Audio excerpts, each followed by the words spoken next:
Fisherman and his wife. Once upon a time, a fisherman lived with his wife in a pigsty, not far from the sea. Every single day, the fisherman went off to fish, and he fished and he fished. One day, he dropped his line into the water, stared out at the surface, and he sat and he sat. The line sank down to the bottom, way deep down, and when the fisherman pulled it back up, there was a huge flounder at the other end. The flounder said to him, "Listen to what I have to say, fisherman. I'm pleading with you. Why not let me live? I'm not really a flounder. I'm an enchanted prince. What would be the point of killing me? I won't even taste very good. Put me back in the water and let me swim away." "You can save your breath," the man replied. Why in the world would I want a talking flounder?" And so he put him back in the peaceful waters, and the flounder swam back to the bottom, leaving a long trail of blood behind. The fisherman got up and went back to his wife in the pigsty. "Did you catch anything today, husband?" the wife said, when her husband returned home. "No," the fisherman replied. "I did catch a flounder who claimed he was an enchanted prince, but I let him get away." "Did you make a wish?" his wife asked. "No," the fisherman replied. "What in the world would I wish for?" "That's not hard to figure out," the wife said. "Living in a pigsty is pretty dreadful. The stench is really disgusting. You could have asked for a little cottage. Go back and talk to him. If you tell him we would like to have a little cottage, he's sure to give us one." "How can I go back there again?" asked the fisherman. "Didn't you catch him and then let him swim away?" "He's sure to help us. Go back there right now," the wife said to him. The fisherman didn't really want to go back, but he also didn't want to irritate his wife, so he made his way back to the shore. When he got there, the sea was dark green with shades of yellow, not nearly as calm as before. He stood there and said, "Flounder, flounder in the sea, rise on up, swim here to me. My wife, whose name is Ilsebil,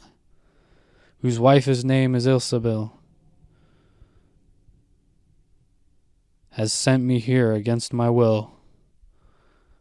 The flounder swam up to him and asked, "Well, what does she want?" "My wife tells me that since I managed to catch you, I should have also made a wish.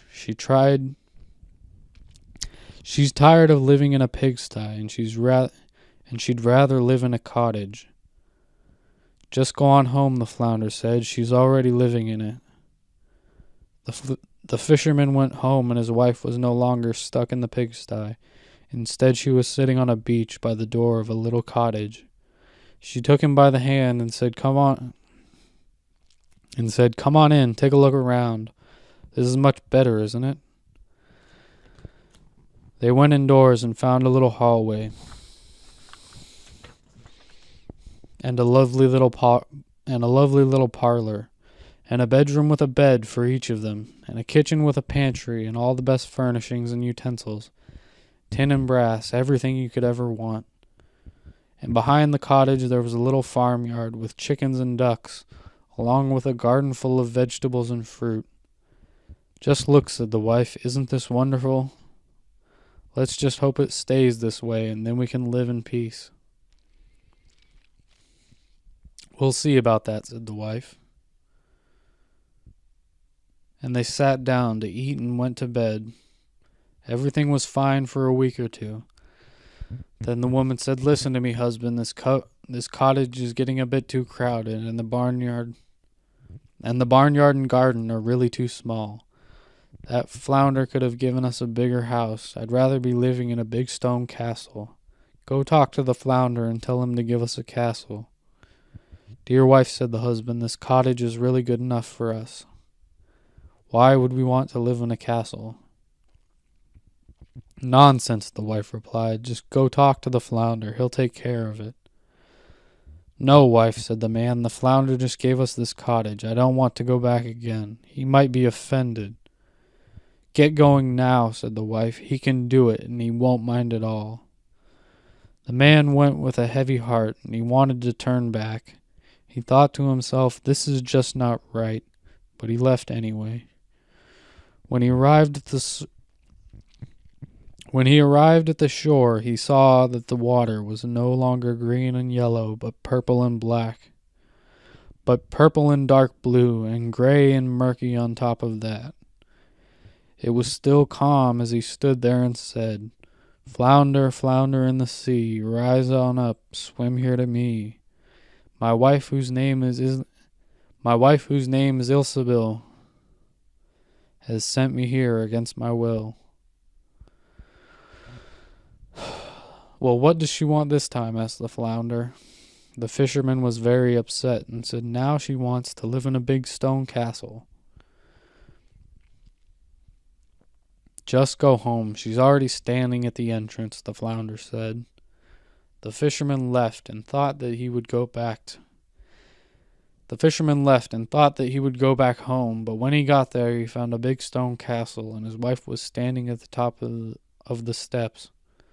And was about to enter. She took him by the hand and said, come on inside. He walked in with her. Inside the castle there was a great front hall with a marble floor. The many servants who were there flung open the doors for them. The walls were all bright and covered with beautiful tapestries. And in the rooms there were chairs and tables of pure gold. Crystal chandeliers hung from the ceiling. The rooms and bedchambers were all carpeted. The tables were weighed down with so much food and with so many bottles of the finest wine that they were on the verge of collapsing.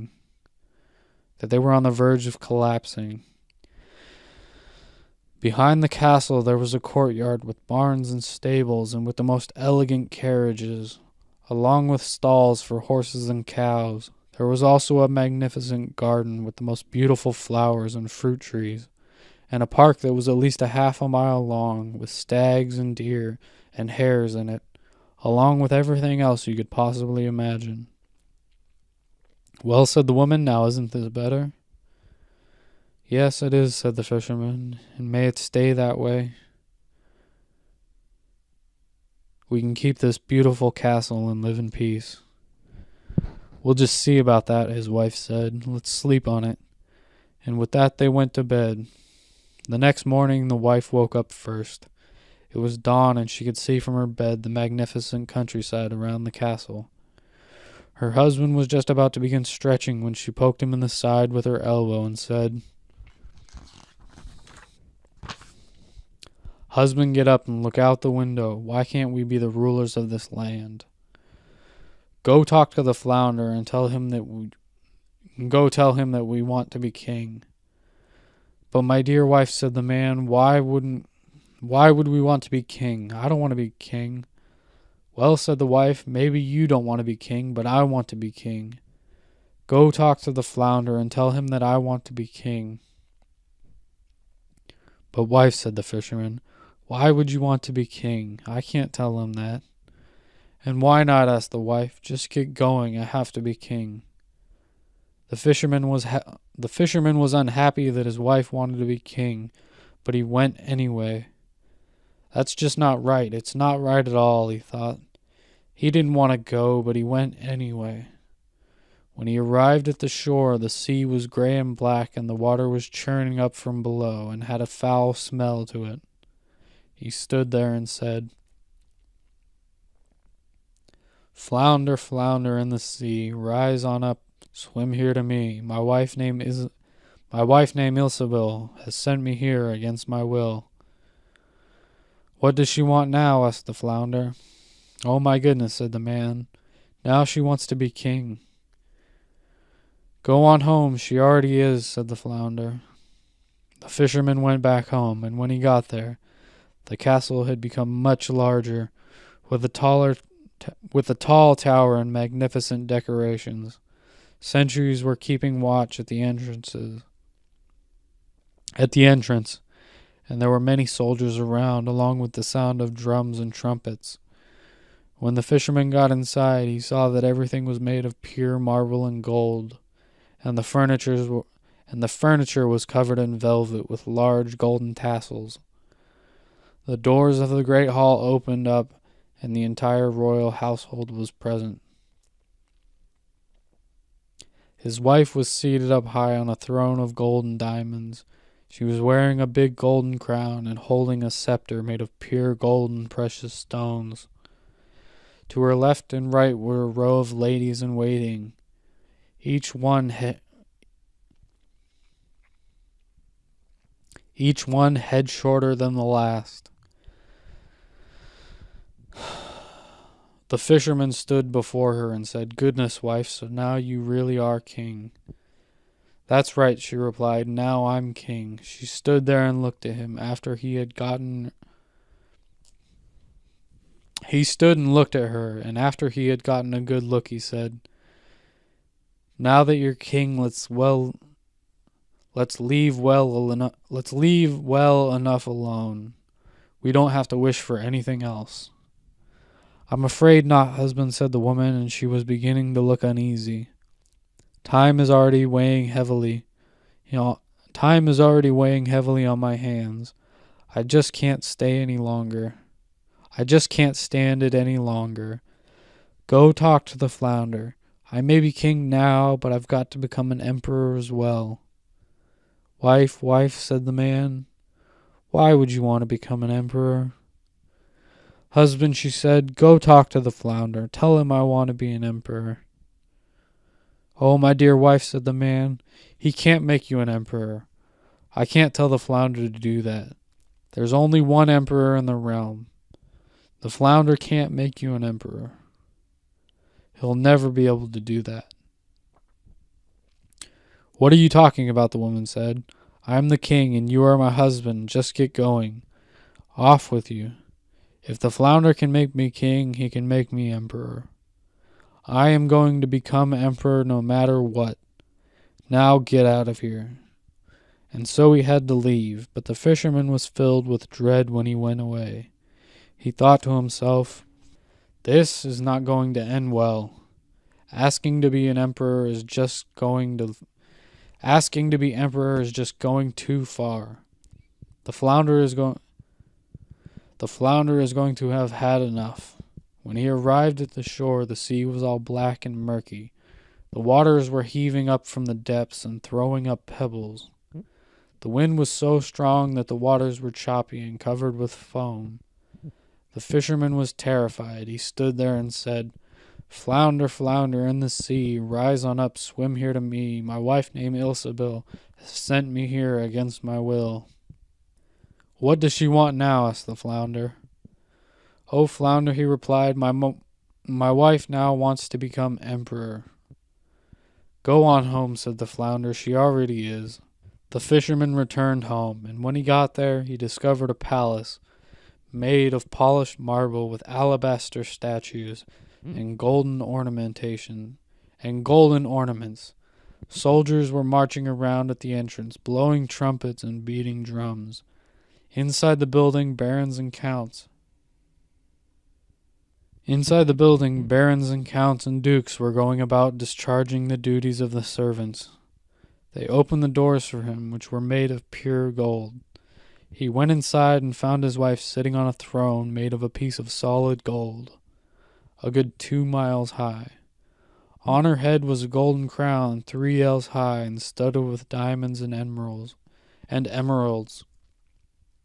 In one hand she was holding a scepter, and in the other the imperial orb. Bodyguards were standing in a row on both sides, each shorter than the one before, beginning with an enormous giant who was about 2 miles tall, to a tiny dwarf no bigger than my little finger. Princesses and dukes were gathered in a crowd before her. The fisherman went and stood among them and said, "Well, wife, it looks like you're finally emperor." "Yes," she said, "I am the emperor." He stood and took a good look at her. After staring for a while, he said, "Wife, now that you're emperor, let's leave well enough alone." Husband, she said, why are you standing there? Now that I'm emperor, I want to become pope. Go talk to the flounder. Oh, wife, the man said, what will you be asking for next? You can't become pope. There's only one pope in all Christendom. The flounder can't make you pope. Husband, said the wife, that's hogwash. If he can make me emperor, he can also make me pope. Do as you're told. I'm the emperor and you're just my husband, so you had better get going. The fisherman was filled with dread and felt faint, but he went back all the same, shivering and shaking. His knees went weak and his legs wobbled. A strong wind was blowing and clouds were racing across the skies. By evening it had turned dark and gloomy. Leaves were blowing from the trees, and the waters seemed to be boiling as they roared down below and foamed up above. In the distance the fishermen could see ships sending out distress signals as they were tossed and turned about by the waves. There was still a patch of blue in the middle of the sky, but it was surrounded on all sides by red as in a terrible storm, full of fear and despair. The fisherman stood there and said, Flounder, flounder in the sea, rise on up, swim here to me. My wife, whose name is Ilsebil, has sent me here against my will. What does she want now? Asked the flounder. Dear me, said the man, she now wants to become pope. Go home, said the flounder, she already is. And so he returned home, and when he got there he found a large church surrounded by palaces. He forced his way through the crowds. Inside, the whole place was lit up by thousands and thousands of candles, and his wife was clothed in pure gold, sitting on a throne even higher than before. She was wearing 3 immense crowns of gold, surrounded by papal splendor. She sat there with a line of candles on each side of her, the largest as thick and tall as the biggest tower, down to the smallest kitchen candle. And all the emperors and kings were down on their knees before her, kissing her slipper. Wife, said the man, taking a good look at her, so now you are a pope. Yes, she replied, I am the pope. He stood there looking at her, and he felt as if he were looking right into the bright light of the sun. After staring for a while, he said, Well, wife, now that you are pope, maybe we can leave well enough alone. She stood there stiff as a board, neither stirred nor moved. Wife, he said, you had better be satisfied now that you are pope. There is really nothing beyond that. We'll see about that, said the wife, and then they both went to bed, and she still wasn't satisfied. Her ambition would not allow her to go to sleep. She kept wondering what else there was. The fisherman slept well and soundly, for he had covered a lot of ground that day. As for the wife, she could not even get to sleep. All night long she tossed and turned in her bed, thinking about what else she could become. But she was at a loss. When the sun began to rise, and when she saw the light of dawn, she sat straight up in bed, looked out the window and watched the rising sun, and thought to herself, Ha! Why couldn't I be the one to make the sun and the moon rise? Husband, she said, poking him in the ribs with her elbow, wake up and go talk to the flounder. I want to become like our dear God. The fisherman was still half asleep, but her words gave him such a start that he fell right out of bed. He was sure that he had misunderstood her, and he rubbed his eyes. Wife, what are you saying? Husband, she replied, if I can't make the sun and the moon rise, but have to watch them rise and set, I won't be able to stand it. I'll never have a moment's peace. She gave him a look that sent shivers up and down his spine. Get going now. I want to become like our dear God. Wife, the fisherman said, falling on his knees before her. The flounder can't do that. He may be able to make you emperor and pope, but that's it. I'm pleading with you to stay satisfied with being pope. At that she went into a rage, and her hair flew wildly about her head. She tore her bodice open and gave him a swift kick, shouting, "Will you just get going? I'm not going to stand for this any longer. I've had it." The fisherman pulled his trousers on and ran off like a madman. Outside, a storm was raging, and the wind was blowing so hard that the fisherman could hardly stay on his feet. Trees and houses were falling down, mountains were trembling, and great boulders went crashing into the sea. And the sky was pitch black. Thunder and lightning filled the air, and the sea was rising up in great black waves as tall as church towers, and mountains encapped with crowns of white foam. The fisherman yelled at the top of his lungs, but couldn't even hear his own words. "Flounder, flounder in the sea, rise on up, swim here to me. My wife, whose name is Ilsebil, has sent me here against my will." "What does she want now?" asked the flounder. "Dear me," he said, "now she wants to become like our dear God. Go back home. She's sitting in her pigsty again." And that's where they're still living today.